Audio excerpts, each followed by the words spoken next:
And obviously our family, all responsibilities that seem especially important right now. And I can't answer your question, honestly. Yesterday was our 21st wedding anniversary. Oh. And I think because I had so much on my mind and so much that I'm still involved in, that it almost was more of a poignant moment for family and friends than I was able to take the time out for it to be for me. There may be no way to measure this, Your Majesty, but is it more difficult when someone is that impacting, not only on family, but the world? I think it probably is. And at the same time, the work that was important to him, his priorities, and the work that we did together, because we shared so many of those priorities, is what I am devoting myself to completely. And it makes me feel that we're working together. His presence is very much a part of pretty much every part of my day and my life right now.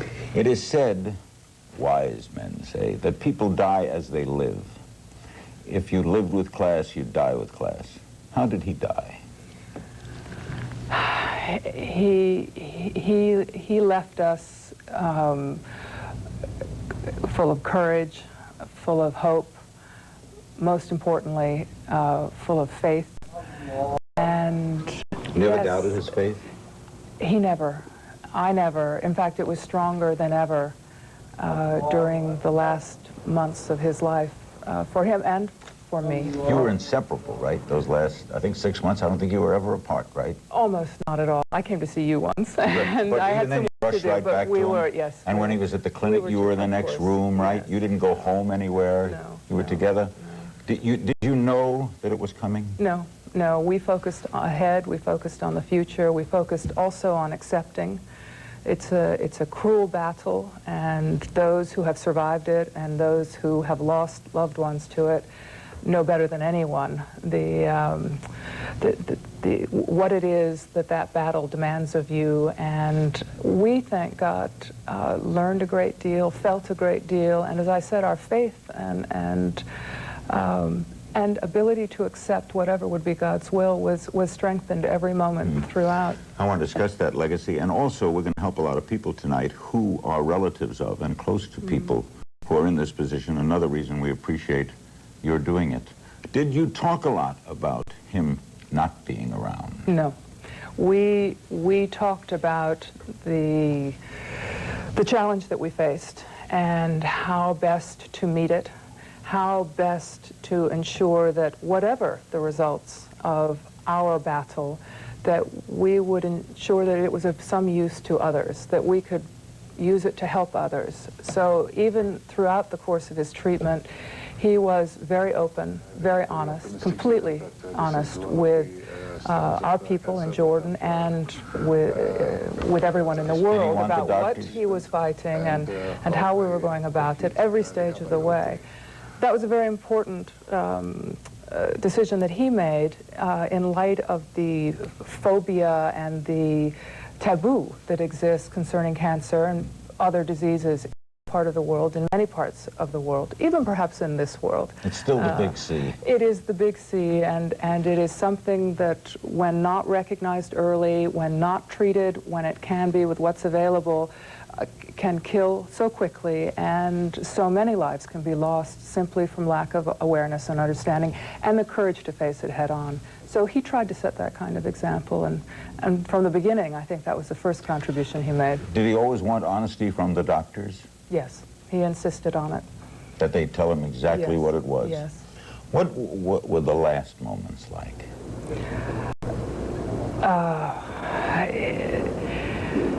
I know this is hard, but he belonged to all of us. He belonged to all of us, and the last moments were a family together.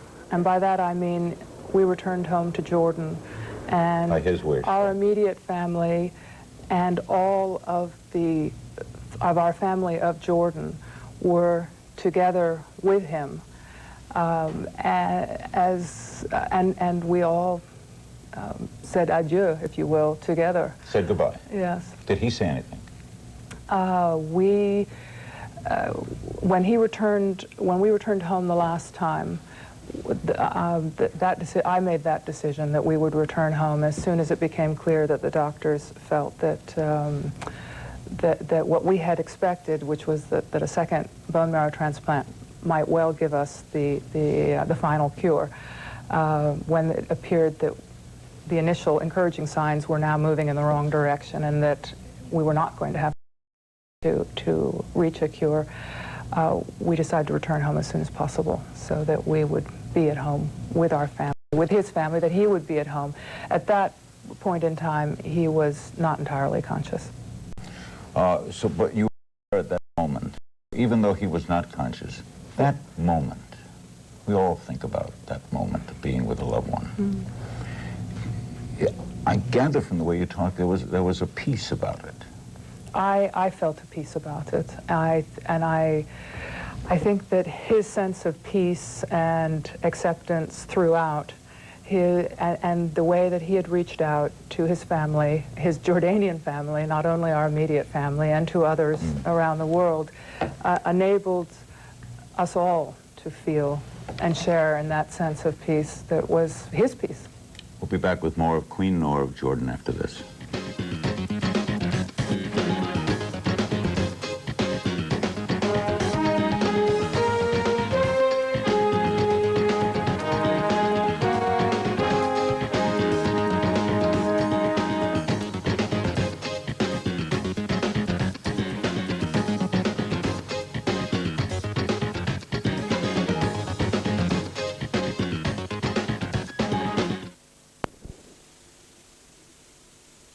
Perspectives, Sunday on CNN.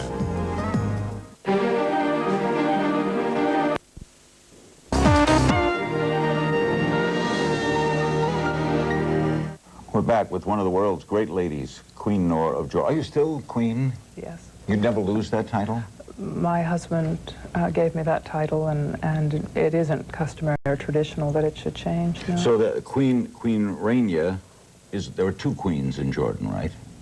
Yes, Queen Rania is the wife of the reigning monarch, and I am the Queen Noor, the widow of King Hussein, and that is, again, very customary in monarchies that you would have a situation like that. There's no contradiction, and only, God willing, the possibility to support and work together. You will perhaps remain to help to be able to be a source of support and counsel for them as they embark on this new stage in their lives and all its challenges. What advice you might have that you will remain in Jordan then? Jordan will remain my home and my base. When he left the hospital, did you know then that you were going to the end? The second time we left the hospital when you were here, and returned home, I never gave up hope. When you were here that day, you were very... No, because we had returned home after I saw you here. He flew the plane home. We were full of hope, full of confidence, knowing, as anyone does fighting that battle, that any day can bring a new piece of information, an unwelcome piece of information. But we were focused on a 3-month period until we would go back for the next checkup after the bone marrow transplant, and then focused further on the 5-year period before which you can't really assume that you are fully cured. The dramatic change in the way he looked at that incredible day when he was there with the president and with Mr. Netanyahu and Arafat, and people were actually saying, who is that man? You were with him every day, so you saw this occur. Did you realize how dramatic the change was that disease does to you? I always saw him through his eyes and through his spirit. So to tell you the truth, I knew that we had been through changes, and he, of course, had been through a great deal, but I saw, and I think so many people did who knew him and who were part of especially the contribution he was making at that time to the why process. Knowing him as well as they did, I don't think they were surprised that he was willing yet again to sacrifice his life and his health if necessary. But at the same time, I think they could see the same spirit, the same determination that was a lifetime of search for peace. Did you realize how shocked people were at the appearance? Probably not. He made a wonderful joke about losing his hair because the president had made a joke about the impact of the peace process, those Y negotiations in particular, it had on one of his senior advisors. And my husband countered that by talking about the fact that he had been through rather, his hair had suffered in the recent period. As the president said, Dennis has lost his black hair and replaced it with gray. I've lost all mine and even my eyebrows. But this is part of the life in which we live, and I was privileged to be with you all. And no matter where I would have been, if I had an ounce of strength, I would have done my utmost to be there and to help in any way I can. In terms of the fiber of the man, the character, the essence of him that was so much more to me than the physical form, that was the same. And actually today remains the same for me, thank God. He'll always be that. Thank God. Did people treat him differently? When you see, you know, cancer victims have told me that one of the things that always bothered them was that people look at them differently when they lose the weight or they lose the hair. Did Netanyahu, people around him? Well, I do know that the first time, when we were at Y, the first time that the two delegations that he met with in the process of working on bringing them together and resolving the stalemate, I know that there was an initial, very emotional response to seeing him on the part of, I know, the Palestinian delegation, and I expect actually the Americans and the Israelis, all those who knew him well, were on a personal level feeling with him and what he was going through. On a political level, he put all that to rest immediately. He was very firm and forceful and not gone to that. Oh yes, he with everybody's understanding. Not only that, probably with sound medical advice backing it up, and anyone else. But on the other hand, he wouldn't have felt he would not have been happy with that. He had to do and always had done everything that he could do. Was he in pain at the end? Before the coma? No, we didn't allow that. We didn't allow that. There was medication. So he, when we returned home, it was also a time when we made the decision to give him the pain relief, and that was the only reason that he wasn't entirely conscious. Otherwise, he was. You were wife and friend and compatriot and companion and nurse, right? I mean, you assumed all those roles. And each was a privilege. A privilege. We'll be back with Queen Noor right after this.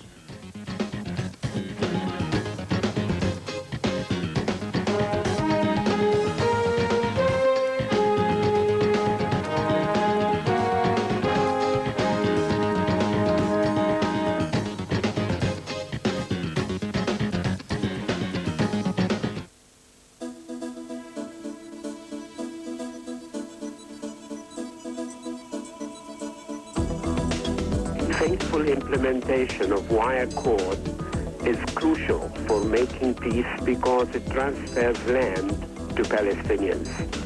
The struggle over Palestine has always been a battle over territory. Delaying troop withdrawals for fear of exposing a handful of Jewish settlements reflects the old psychology of war. Permanent peace is the ultimate guarantee for the security and welfare of all citizens.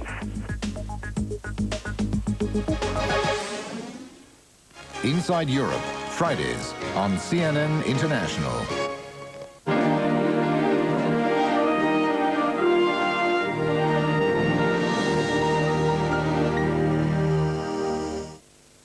We're back with Queen Noor. One day before his passing, you walked out into the crowd, right? In Jordan, yes. Why?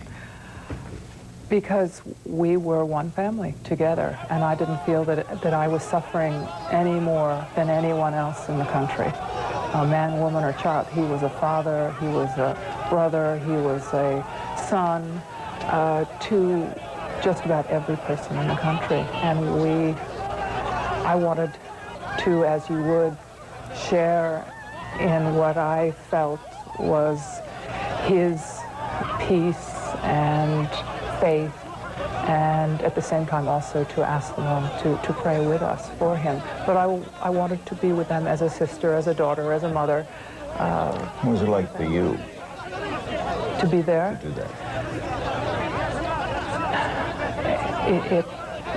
Because you never showed him much emotion. I mean, you didn't. Certainly never cried publicly. I I'm not here tried to be strong for them and for every member of our family, from my children to his children to other members of his immediate family to the entire family in Jordan. I tried to be as much the strength and faith that he had always been for them, for all of them, feeling...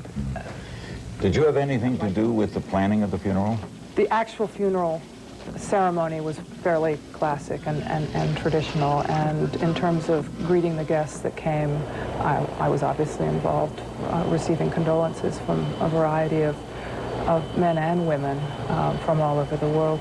But I also asked, and it was readily agreed to be present at when he was laid to rest, which Normally that's not...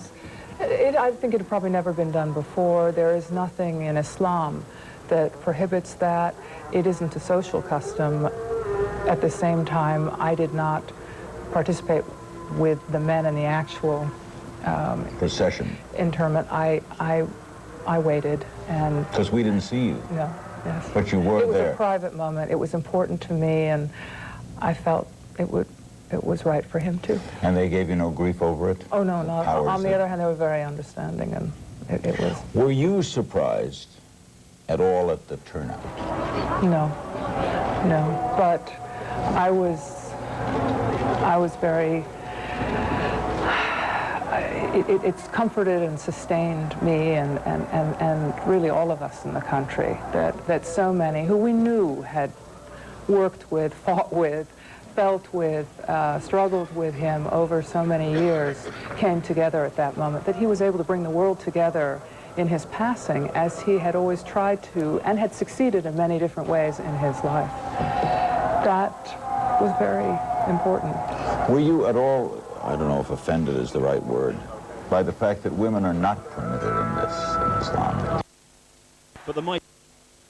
ceremony. It isn't Islam as such. It is, it is, as I said, social custom and tradition. Jordanian. There is no prohibition.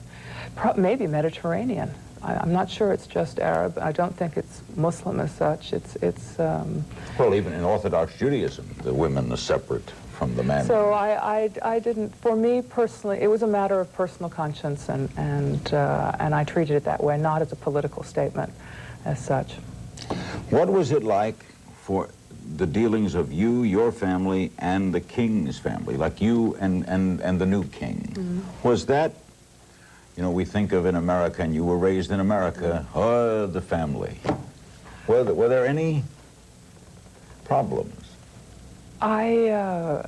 No, I mean, we were there to support one another. We were sharing, and I speak for the entire family, not just for Abdullah and myself, which is easy, but for his children and any others in the family concerned about the issue, to have faith and understand that he would do his best, and it would be as God willed the timing and the circumstances, and that no one could predetermine that.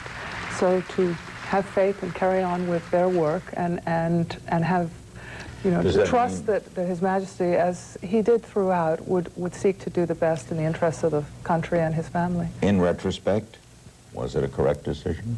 It was the only decision, and I think that it has enabled a seamless transition of power, and it was a transition to a new generation. It is a transition that I think he was very successful, and I wish that he could know this, could have had and maybe he does, God willing, but he laid a solid foundation, one that will enable this new generation, and this is what he had said throughout all the years, what we've made reference to in so many ways, is our primary responsibility was to try to pass on to another generation as many strengths as possible within the country, as few of the problems and obstacles that had created so much suffering and caused so much pain for so many over time. And that he succeeded in doing. I think we have handed over a solid foundation of a democratizing, developed, moderate, stable, proud, modern, and yet also a country and a society that still values its traditions and is, firmly rooted to them, which is very important. An American-type question. What's he really like? What kind of king will Abdullah be? I think he will give the best of himself. He is giving the best of himself to this. He, both as I think is a responsibility that he feels to his beloved father, and of course as the responsibility he has now to his family and to the larger family of Jordan, and the role that Jordan can play in the world. He has lots of energy. He has a very positive spirit, and he is studying very hard. So I think It's a learning process. It's a learning process. How old is he? He is 37. I've got ties older. He has experience, but he's also been able to lead a life of his own choosing, and that, I think, is a very good combination for the responsibilities he's taking on now. He's learned a lot from making his own way in the world, rather than having that predetermined. Step-parenting is never easy at any age, and you're his stepmother. Do you get along? Yes, we have over 21 years. You knew him when he was a teenager? I knew him when he was a teenager, and I cared very much for him and tried to be as sensitive to his position, always a very challenging one, and to be supportive of all that he hoped to contribute and to accomplish. And yes, we went through all sorts of phases of his life together, and that of his brothers and sisters, and we all learned a lot. But no, he is like a son to me. How did he handle the death? With courage and dignity, and a sense of, I mean, for him, as much as anyone, it was, he had so little time to prepare, and perhaps never could have been prepared, but nonetheless, it's extraordinary how, with what dignity and courage he faced that moment in his life as a young man, a son, and a new king.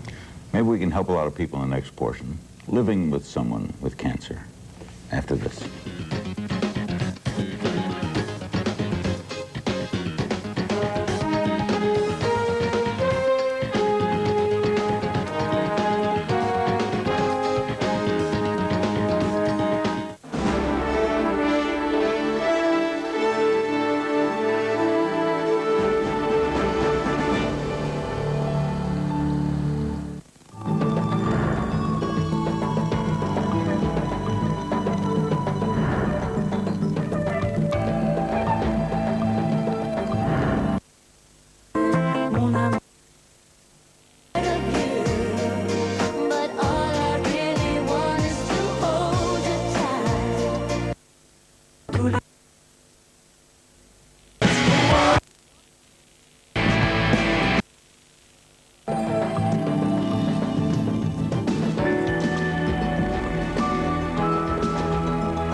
Back with Queen Noor. A couple of other things on the letter to his brother.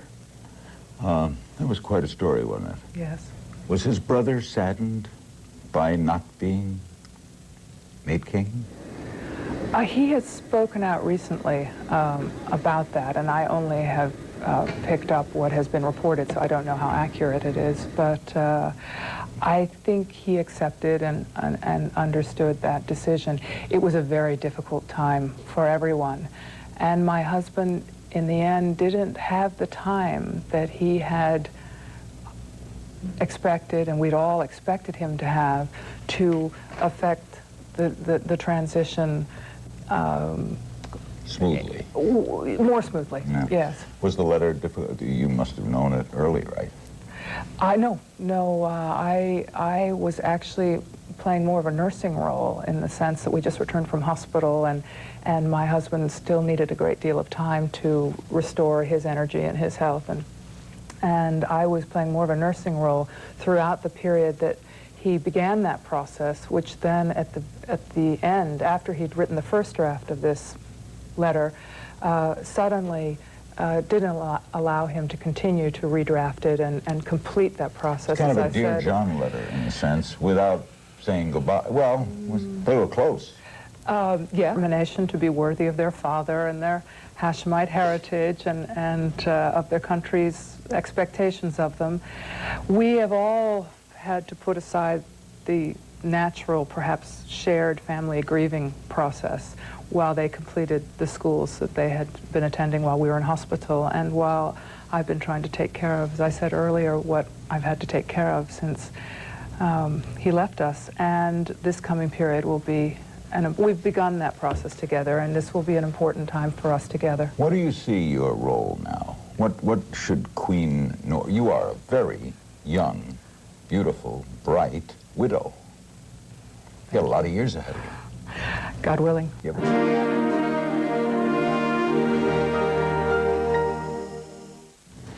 We're back with Queen Noor, you still live in the palace, by the way? I live in our home, yes. Is that hard? I mean, you were around all the things you shared? Well, it was all about him for me, where we lived, and So it still is all about everything was all about him. Everything that I did, every choice I made, every decision was really about how to make it a refuge and a place where he could work most comfortably and effectively from and feel most at peace in when he was there. So that was, in the early days, I was so struck by that. Today, I spend time in the garden, which he loved, and just wish that he could see how it's growing and developing, because he took such pleasure in nature and in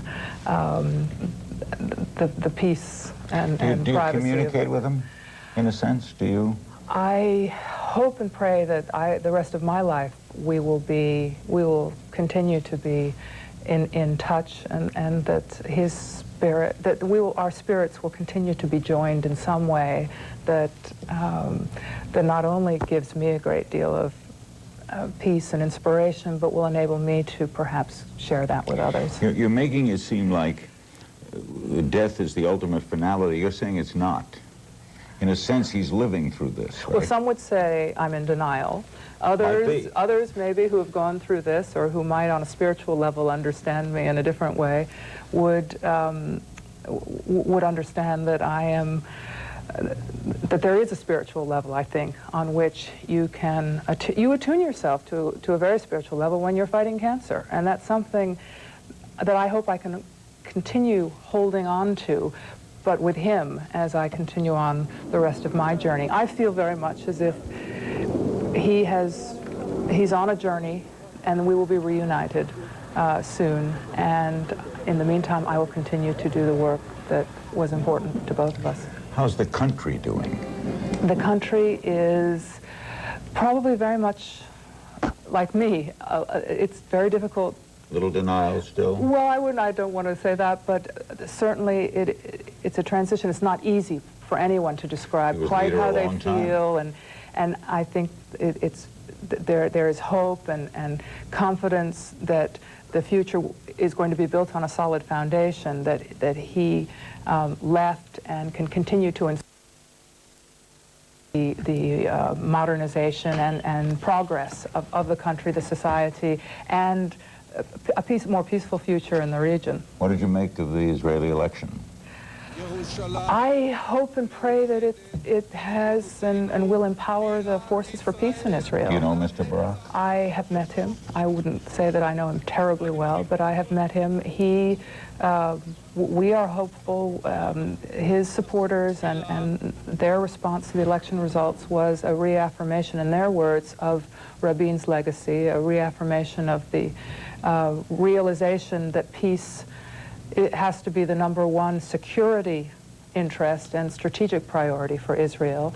And God willing, they will begin a process of restoring the sense of partnership that is so vital to, and that I think more important, a just and comprehensive peace is what they realize has to be a first priority for Israel.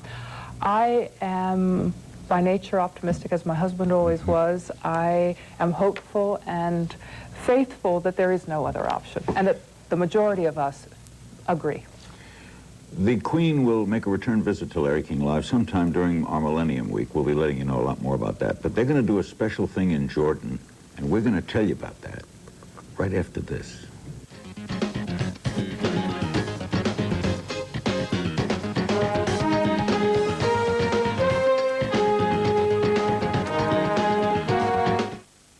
As the dawn of the new millennium approaches, two countries look to the future in search of their place in history, North and South Korea. For 1 week, CNN examines the delicate balance of power between these two adversaries. From the questionable effectiveness of South Korea's sunshine policy to one of the most astonishing personality cults of the 20th century, Mike Chinoy and Son Jae-hee explore the two Koreas, beginning Sunday, September 12th on CNN.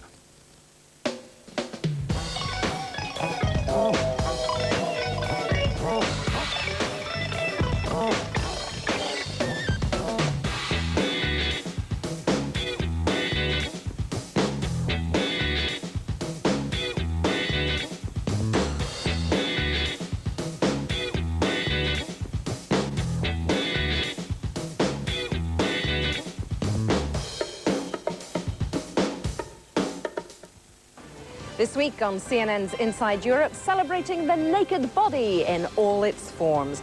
We're looking at the changing attitude toward nudity in the 90s and the next millennium. Shed your inhibitions only on CNN. Insight with Jonathan Mann, weekdays on CNN International.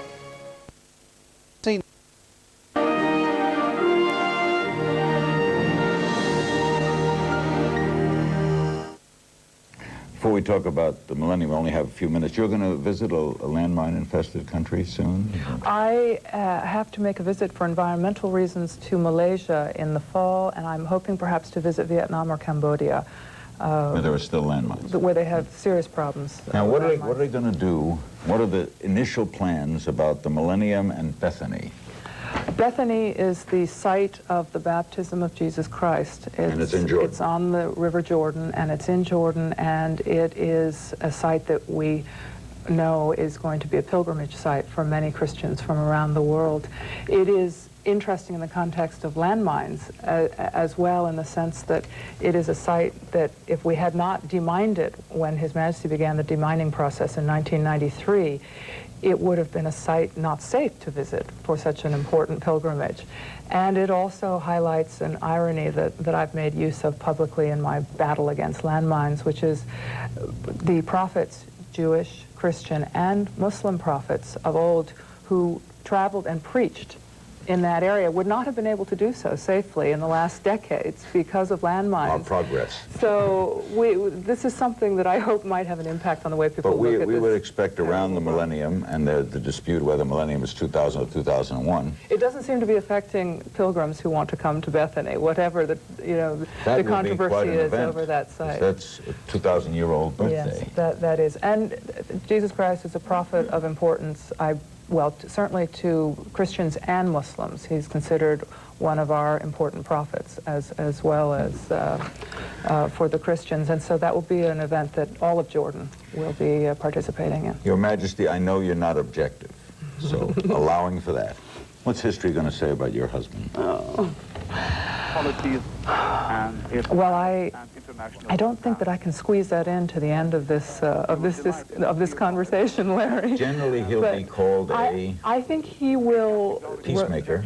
I think he will be perceived as having been a crucial and extraordinary force for peace and humanity in a region that not distinguished for that emphasis, if you will, in terms of present political present political situation. A diamond in the rough. But reflecting a heritage that our region, the birthplace of Judaism, Christianity, and Islam, I think he was a reflection of much of the best of that heritage. I think his message was terribly important. I think many will realize that. Others will see him in a very controversial way, because nothing in our region is without controversy and very strong opinions on both sides. But as a figure in the world today, I think he's recognized today and will be increasingly viewed as having had a very important message, one that we should take note of if we want to advance the cause of peace and humanity, if you will, in our region and elsewhere. And he had great affinity for the country of your birth, did he not? He loved the United States. He loved the United States. He felt himself a Hashemite, a Jordanian, but also a citizen of the world, as I do. A person responsible to do whatever he could to help anyone, anywhere, to the best of his ability. This has been, as always, an honor. See you at the end of the year. Thank you, Larry. Can I kiss the hand? I've never kissed the Queen. Thank you. Thanks for doing God this. bless you. Queen Noor of Jordan, thanks for joining us on this special edition of Larry King Live. For Her Highness, for Her Majesty, and yours truly, good night.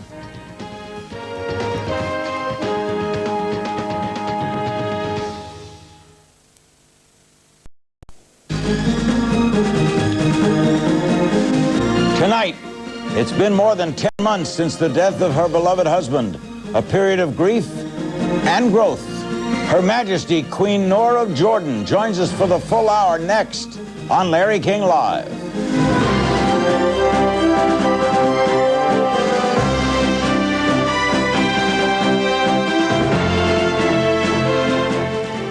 It's our Millennium Month, and tonight we're in CNN studios in Washington, home base, I guess. Tomorrow night, our guest will be General Colin Powell, and on Wednesday night, Mike Wallace. We now welcome to Larry King Live Her Majesty Queen Noor of Jordan.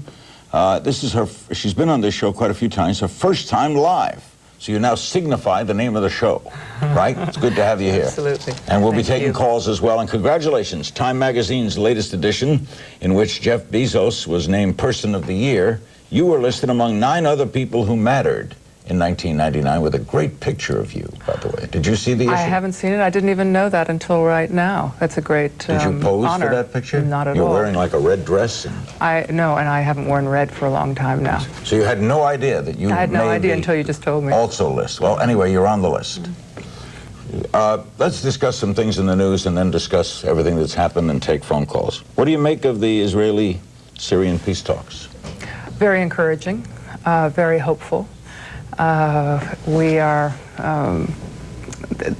comprehensive peace has been the essential focus needed to achieve a enduring peace in the region, and that has had to include Syria, Lebanon, and of course, most importantly, because the origin of the problem was in Palestine, the successful conclusion of Palestinian-Israeli talks. Your husband would have been right in the middle of this, wouldn't he?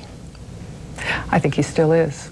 In so many ways, he helped to promote an environment he helped personally to break through so many barriers, and in doing so to promote an environment of the possibility of the kind of trust and confidence and dialogue necessary to get to the point we've reached today, and more importantly, to move beyond. So I think he's with us in this process and will continue to, his spirit will influence it, I hope, throughout. Does your faith lend you to to believe that he is here in spirit? Or do you feel a presence? I feel him in so much of everything that I see in our family, so much of what I see in our country, and the foundation upon which the new king is building his vision and for the future of the country. I feel him in every aspect of my work and commitments. And I miss him with every beat of my heart. It's 10 months. Is mourning over? Oh, it will never be over.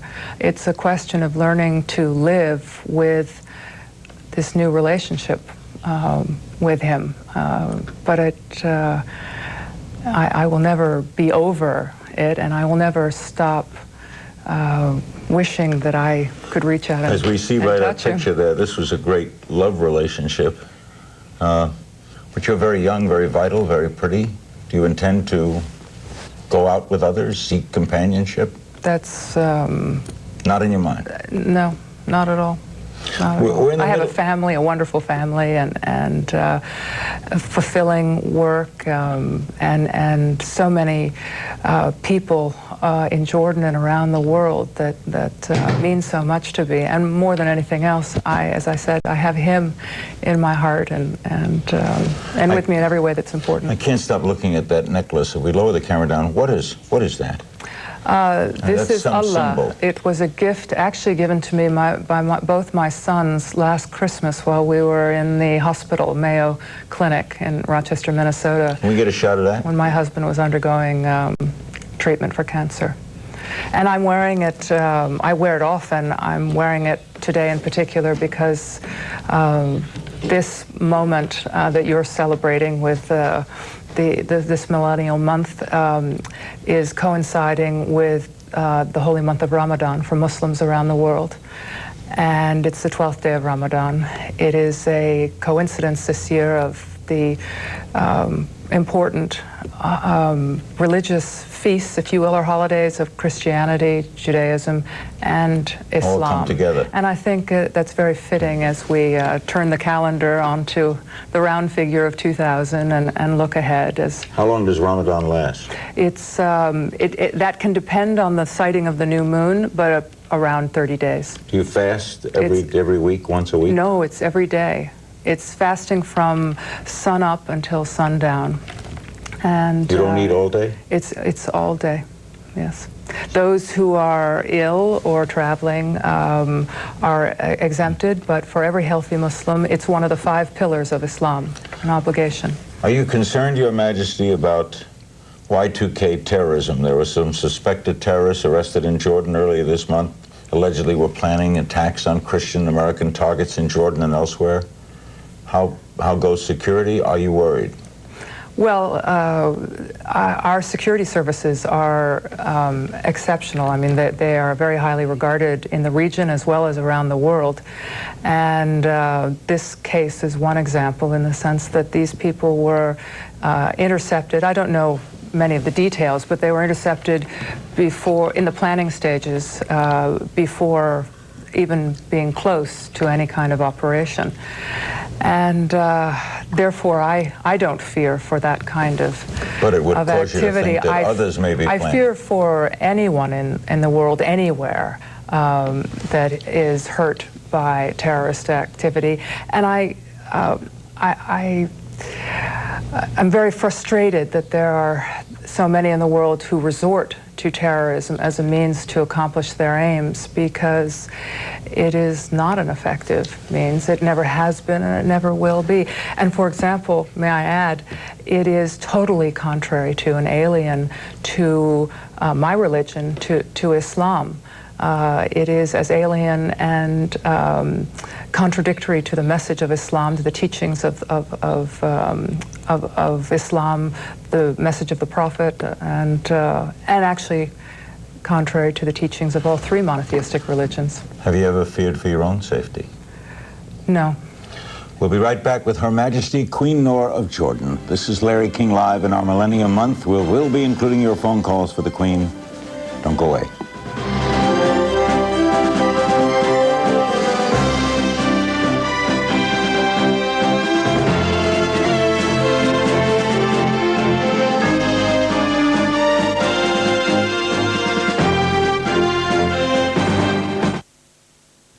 is Trentino. Make sure you choose the best place for your winter holiday. Trentino, natural energy the Italian way. I'm the king of the world! Movies. I am my father's daughter. I am not afraid of anything. Music.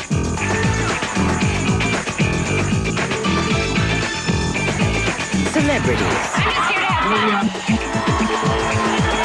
Theater. What you see is what you get, and more. A world of entertainment just for you. Showbiz this weekend, only on CNN. On a special edition of CNN's Insight, a country struggled to overcome the legacy of communism and dictatorship. I'm Mike Hanna in Bucharest. Join me for Romania Beyond the Revolution, only on CNN. 100 hours of Millennium 2000, only on CNN.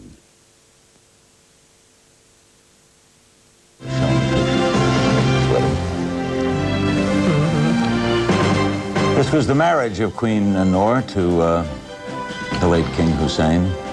What was that day like? Little girl from America. I was 26 years old and full of love and admiration and a sense of great privilege. The only comparison we would have would be Princess Grace, right? Another person who stepped into royalty.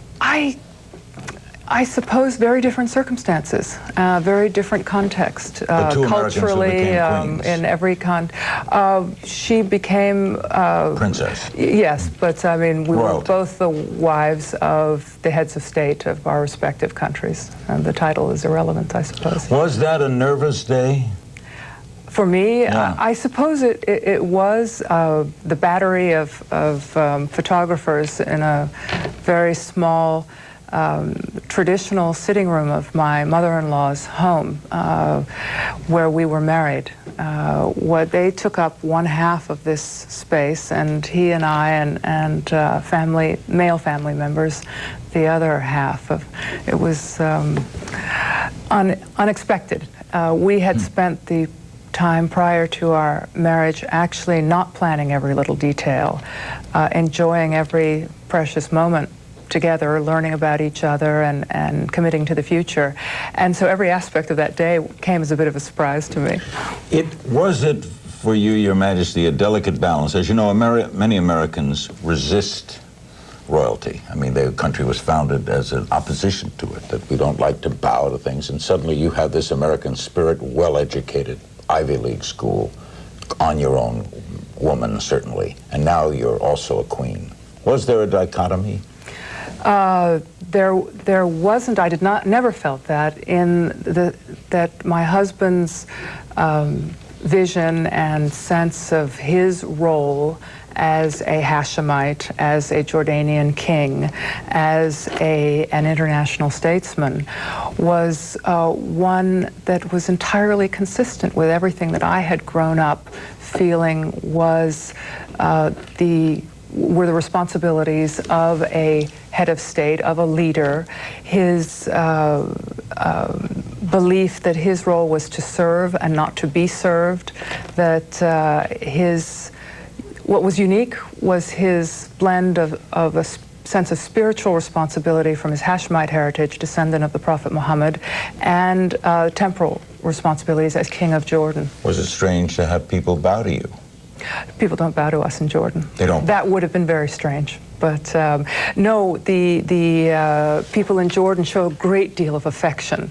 And so it's not a tradition to kiss our hands even, though many people will approach members of the family and wanting to show their affection or their loyalty or their sisterhood or brotherhood in a multitude of ways. But bowing and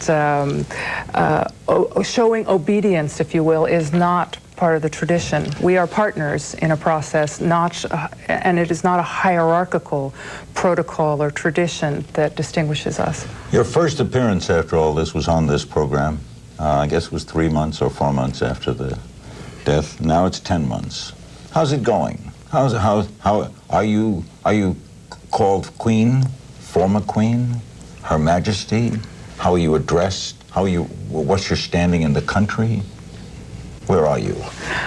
I'm Queen Noor, my husband's wife and widow, and in Jordan I remain for many people an extension of him, a part of him. That's probably the greatest privilege of my life, that I'm viewed as someone that can continue to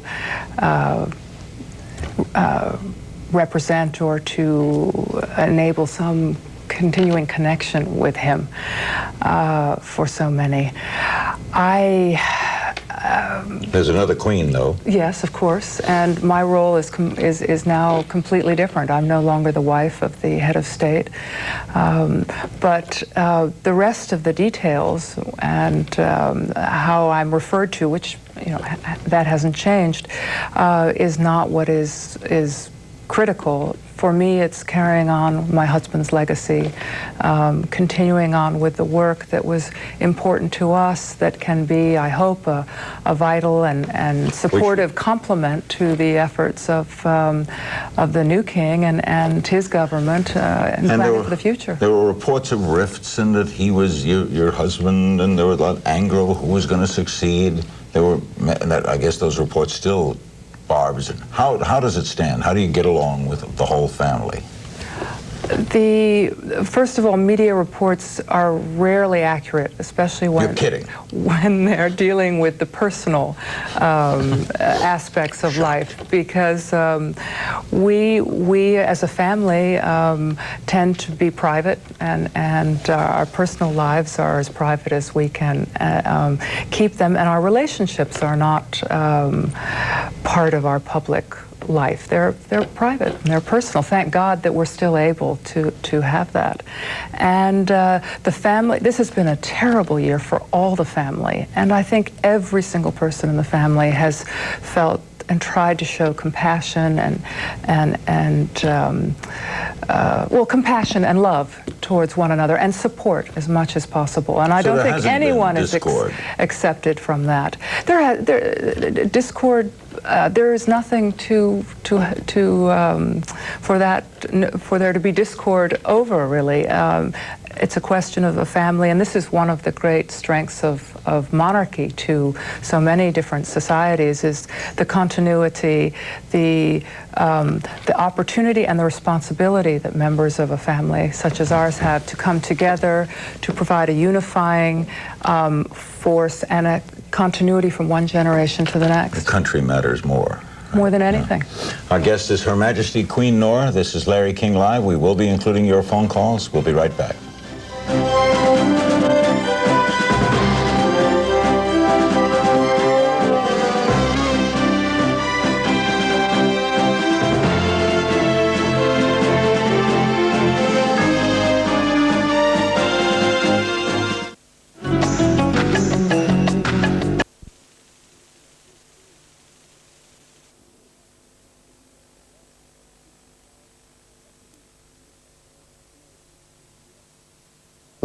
Region as well.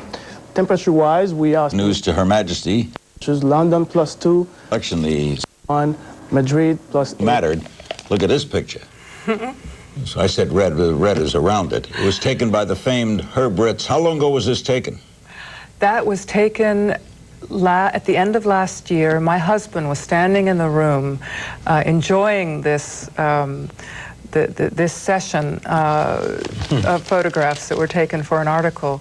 That is not a photograph I would have chosen. Let me read the copy. To represent my work or but... Let me read what they said. She never left the king's side during his final days, accompanying him on the plane from the Mayo Clinic back to Amman, keeping vigil at his bed. She remained there even at his funeral, shrouding herself from view so as not to defy custom. In the hours after his death, she comforted hundreds of distraught countrywomen, won the affection of her adopted nation, coming amid rumors that the Queen had tried to engineer the ascension of her 18-year-old son over that of the King's brother. The King's eldest son from his first marriage eventually climbed the throne, but the Queen saw him named Crown Prince, her son, and the former Lisa Hallaby retained her royal title, still the picture of lightly worn radiance and grace. Fair? It's a great honor to be in that company of the other people in the magazine, and it is. Are they? I'm happy that that they have indicated that selection in part in reference to my husband, because I think that You wanted him to get this, right? well, I would have loved for that, but more importantly, he has been such an inspiration to me and so many of us, and is behind that. But I'm also happy that the photograph, aside from the fact that I wouldn't have chosen it, it includes handicrafts from our country that have been that represent work that we've undertaken with women in poor communities around the country to develop a source of income over the last 15 years or more that has created a renaissance of handicraft, of the industry in the country, and it's been a source of pride for me and many others. How, Your Majesty, is the new king doing? I think that he has had an enormously challenging year, as you can imagine. I think he's done very well at establishing himself inside the country and in the rest of the world. It's been a year of where he's demonstrated that he has the energy and the commitment and the desire to serve the country and to. He looks very likable. He is very. He has great charm and kindness. And how about her? Do you like her? And she is she has worked. I mean, I'm full of admiration for the way she's thrown herself into this, into her new role, and is committed to contribute as fully as she can. And your son, the Crown Prince, is a great how's he support doing? to him as well, which is one of the most important roles of a woman in that position. My son has just completed Sandhurst and is. How old is he now? He is 19, almost 20, and he's in Jordan, and very happy to be back and to be working as hard as he can to support the king and to contribute in any way he can. Queen Noor gets involved in many things. We'll talk about some of them and take your phone calls. Queen Noor, Her Majesty, Queen Emeritus. I guess, could we give you that title? Well, you're always Queen, right?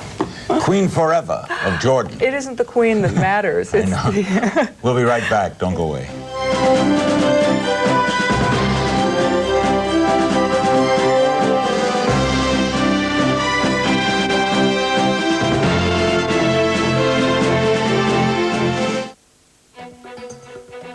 World Markets in association with the New York Stock Exchange. Updates on the global marketplace.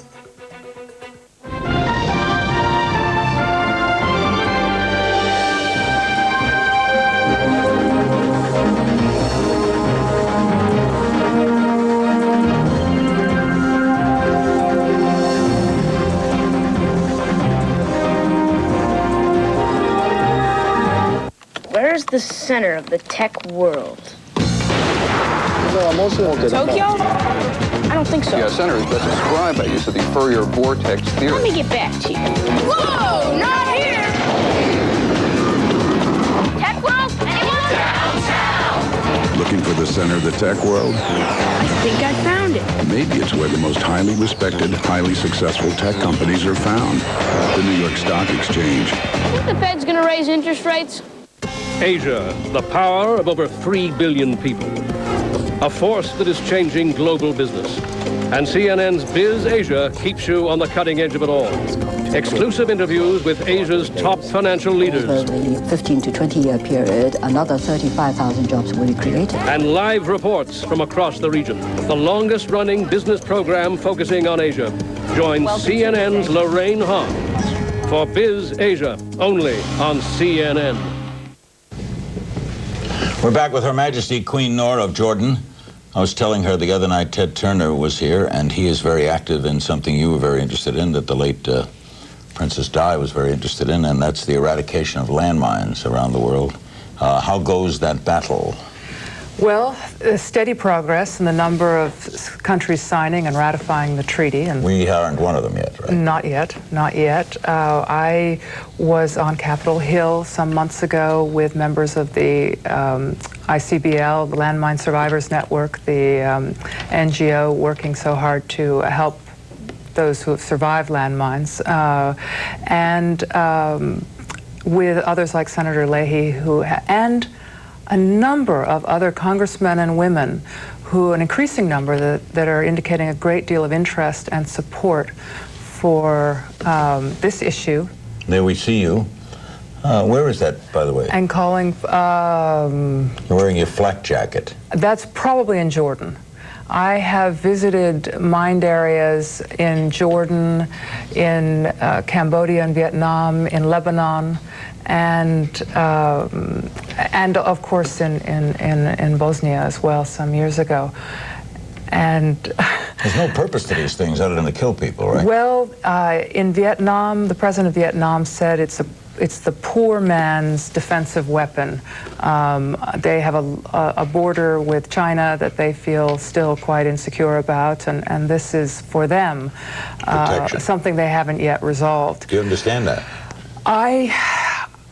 Given their history, I can understand their concern. They're a small country, they have a very large neighbor, but also looking around the world, and we had a very frank discussion, and even taking into account what American senior military officials have said, as well as military figures from at least 50 other countries in the original Red Cross study in 1996. These senior military figures have determined through all their experience over the past, since World War I and II, that landmines never served their humanitarian consequences, the suffering they cause, the damage that they cause, far outweighs any military utility. Even when they don't kill, what they do to people, right? Well, they hold agricultural land hostage. In Cambodia, for example, 85% of the population are farmers. And their land is held hostage by, I think it's 4 to 6 million landmines left over from the war.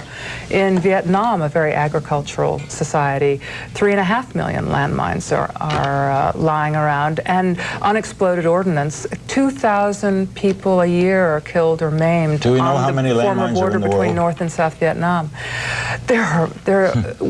The estimates for the stockpiles of landmines have gone up from approximately 100 million, which is also the figure for the estimate of landmines on the ground in the world currently. The stockpile estimates have suddenly this year gone up to well over 100, I think approaching 200 million. And that is very frightening, because as long as landmines are stockpiled, and the Ottawa Convention calls for not only, it calls for destroying stockpiles, for stopping production, for stopping, obviously, their use, and for providing humanitarian assistance to landmine survivors. That's unique for an arms treaty. But those stockpiles can be and are being made use of by terrorist groups, by rogue nations. They are part of the contraband, and they've become sort of a currency among terrorist organizations, and there is no advantage for anyone. Her Majesty Queen Noor of Jordan is with us for the full hour in this our Millennium Month. As we said, tomorrow night, General Colin Powell will be here, Mike Wallace on Wednesday, and Jodie Foster on Thursday night. And we got a great Christmas Eve coming from the Mormon Tabernacle, with remotes coming from Jerusalem and from the National Cathedral in Washington. People like Reverend Schuler, the head of the Mormon Church, and Bishop Tutu. It's going to be some night, Christmas Eve. We'll be right back with your calls for Queen Noor, Her Highness Queen Noor of Jordan, right after this.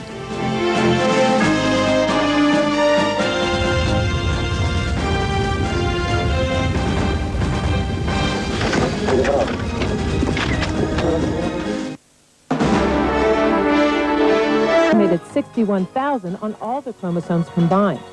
Genes are made of DNA. DNA is the chemical that determines heredity. Everything from the color of our eyes, how tall we are, to whether we're susceptible to certain diseases. Science and Technology, Mondays and Tuesdays on CNN. This is CNN. As we come back, this took place a couple of months ago, October of '99, as Queen Noor led you see the picture of her husband, led a cancer walk in Amman, Jordan. What was this all about, Your Highness? There you are. I can't see very clearly. Being demonstrative.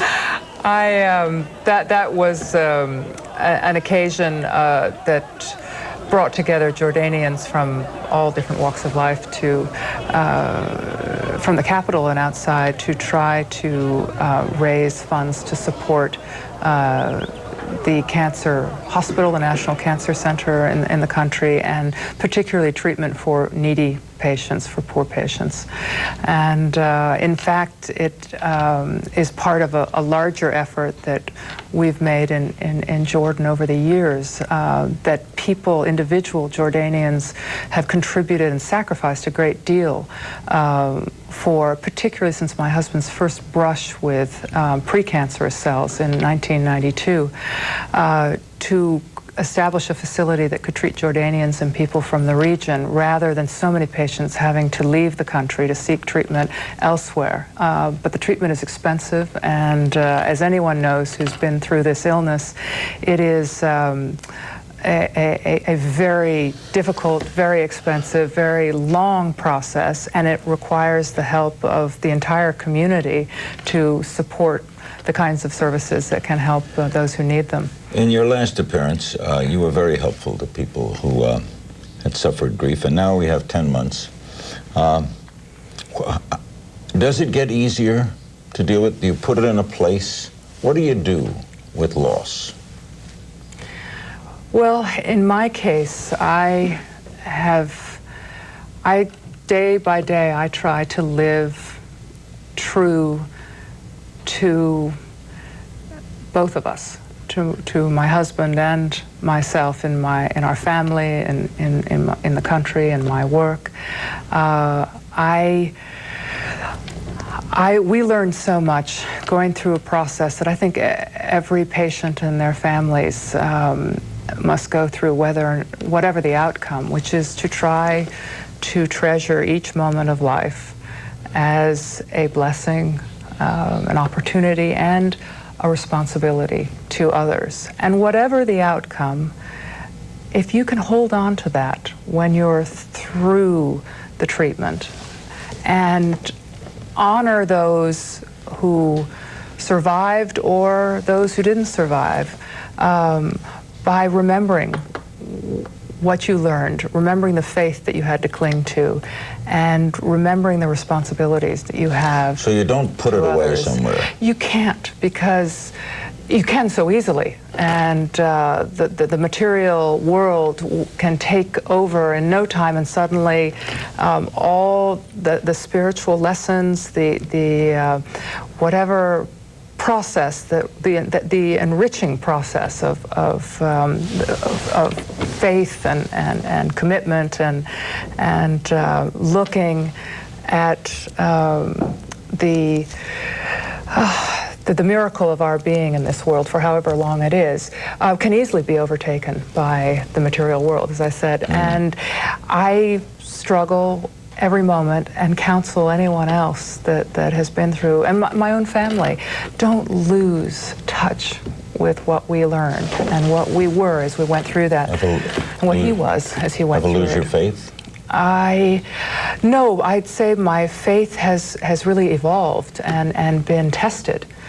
There's no question. But whether we're talking about faith in abstract or my faith as a Muslim, it's stronger today than it ever was. Let's take a call for Her Majesty Queen Noor, Winter Park, Florida. Hello.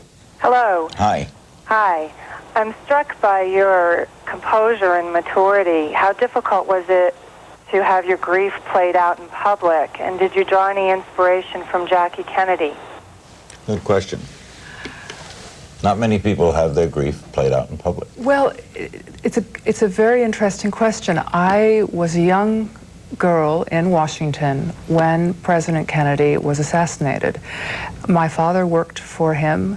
We had come to Washington for his administration. Right?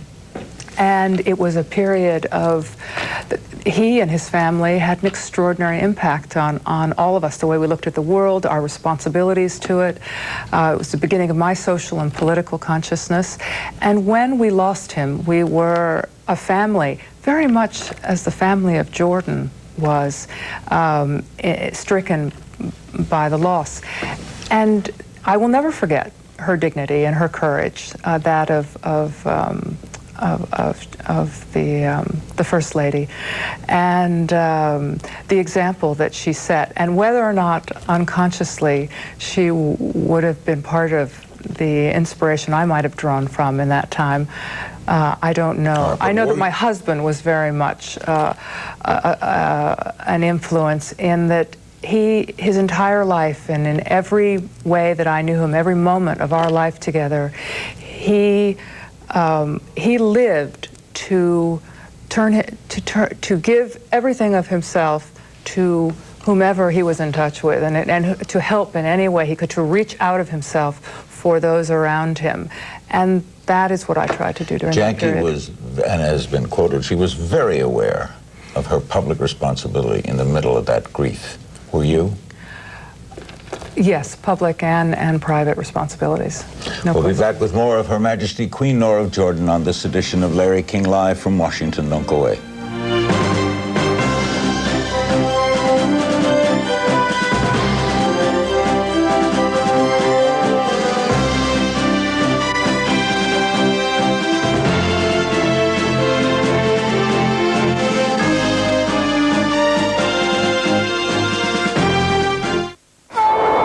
It's great.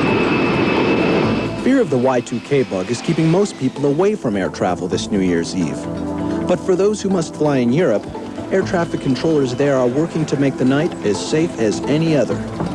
For more than 4 years, engineers and technicians at Eurocontrol's Air Traffic Control Center in Maastricht in the Netherlands have been overhauling their computers.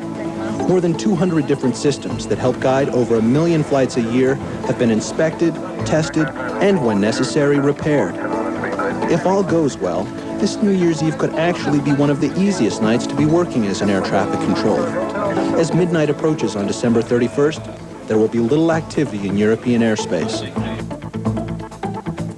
For more digital updates and other technology news, log on to cnn.com/tech in association with idg.net. It is called the Holy Land.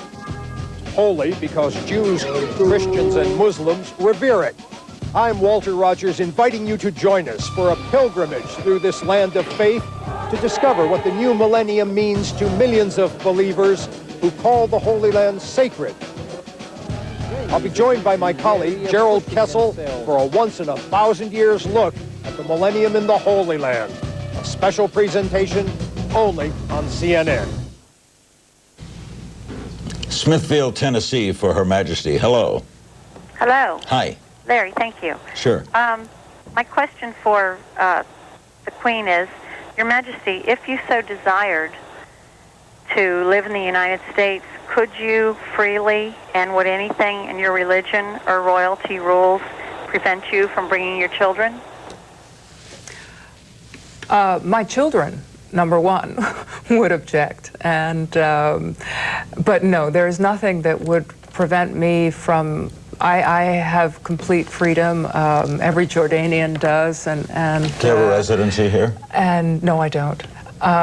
We have a working base here, but didn't you have a home in Potomac? Yes, but by that I meant, by residency, I meant that we don't have a official. You don't live in the United States? No, we don't have an official resident status here. We are Jordanian citizens, and Jordan is our base and our family home. But family are here, and friends, and my children. Do you miss your country of birth?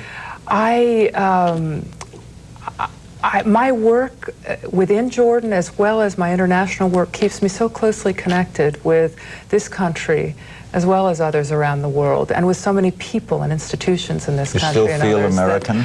I don't.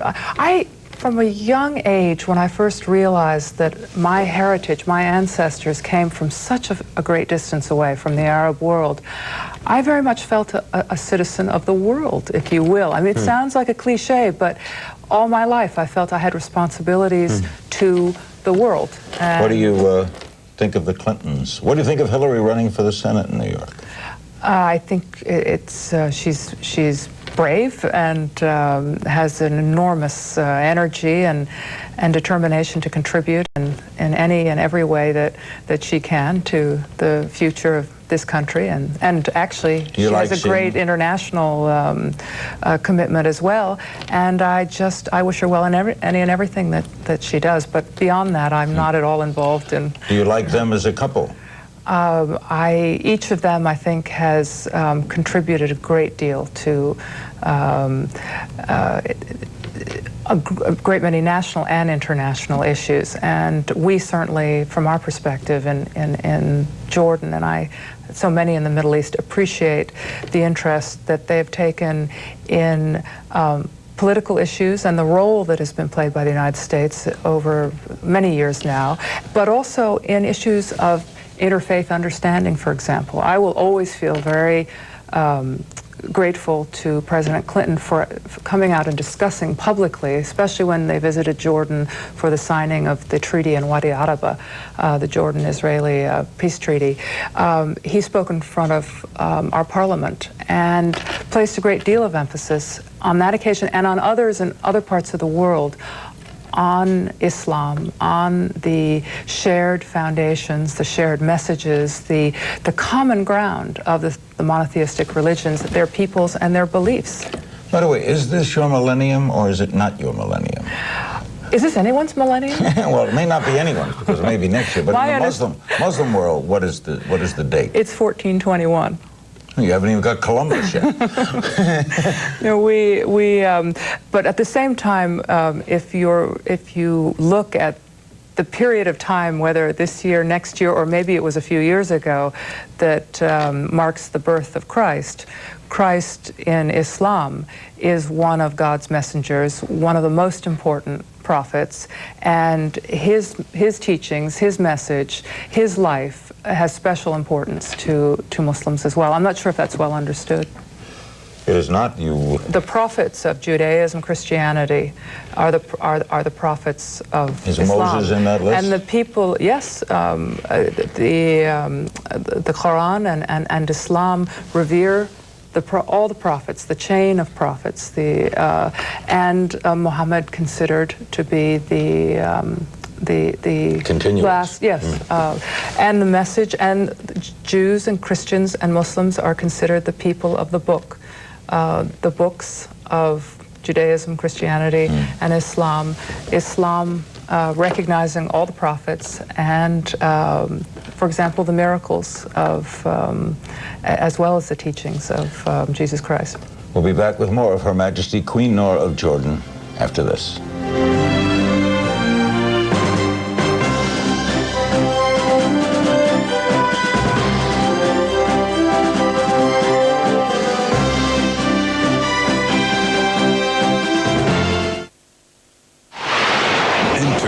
Era of home cinema with DVD, the media of the millennium, digital cinema surround sound, digital widescreen picture.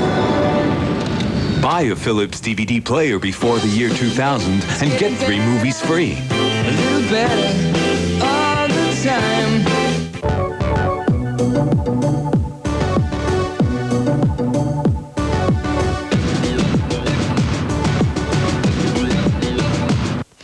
When it comes to your health, CNN provides the breaking news and information you need. CNN's medical experts report on cutting-edge advances in treatment and prevention from around the world. Dr. Steve Salvatore looks at global health issues from nutrition and exercise to parenting and adding years to your life. Plus, log on to the most complete medical site on the web, CNN.com and WebMD. Make your health a priority, only on CNN. It's a moment of anticipation, a moment of vision, a moment of hope. It's the dawn of a new millennium, and CNN will be there, live. 60 correspondents in key locations worldwide, bringing you the global celebrations as we usher in the new year. Plus, breaking news and Y2K coverage you expect from the world's news leader, Millennium 2000. 100 hours of non-stop coverage, beginning New Year's Eve only on CNN. Do you have an opinion about something you've seen on CNN? If so, tell us about it. Call our viewer comment line at 1-404-525-4866. Your comment may be replayed on the air, so give us a call and let your voice be heard.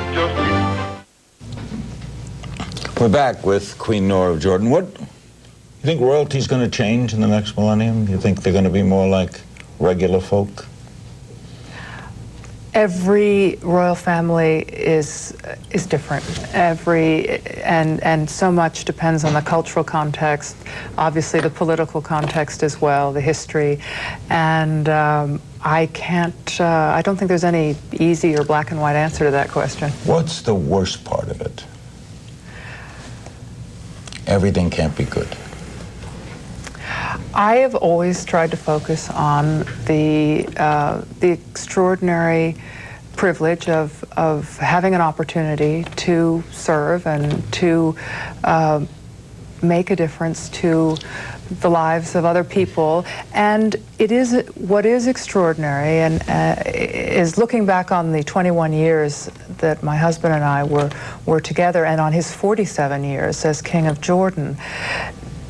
It is an extraordinary privilege that I'm not saying we're deserving of. I think he was, but to be able to work and to build on year after year over such a period of time, to sustain efforts in different areas, to see the results of those efforts, and to provide that kind of continuity and enduring commitment that is what royalty is How all about about. having to be on all the time? Having to be on all the time can be very draining. Right now, I'm looking forward in the coming part of my life to having more control over my life, to being able to balance the personal and the public Here's where we're more. going today, yeah. Oklahoma City, hello. Robotic. Hello? Hello, I think we lost it. I think actually she was saying Ramadan Mubarak, possibly, which is what? It's a greeting in Ramadan, basically a salutation, if you will, or a blessing of Muslims to one another. What is Ramadan celebrating? Ramadan is a month of fasting that is a month of intensified worship and charity in particular, in which Muslims are focus on their piety, on religious thought, and giving, and in particular on giving, on charity.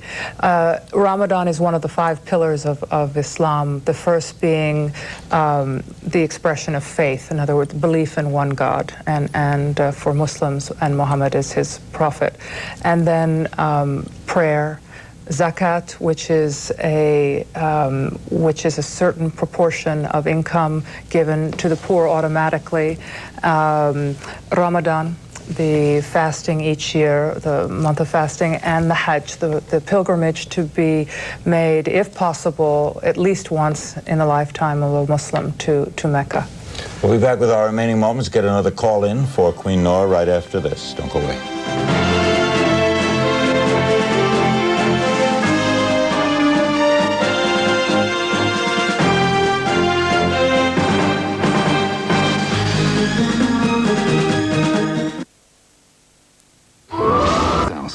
In partnership with of conflict or any other part of the world, that these conflicts could be overcome with faith, with goodwill, with an understanding of our common humanity, and more importantly, our shared destiny. Most importantly, I think his legacy is not only that of a peacemaker, but of a man whose personal values and faith were inextricably combined with his political values and policies. And it was his humanity and his heart which guided his politics, not self-interest, but in fact a sense of shared humanity with all others in the world, and a sense of responsibility. He always felt that he had to contribute to a better life, not only for the people of Jordan, and not only for Muslims and Arabs everywhere, but for people everywhere in the world.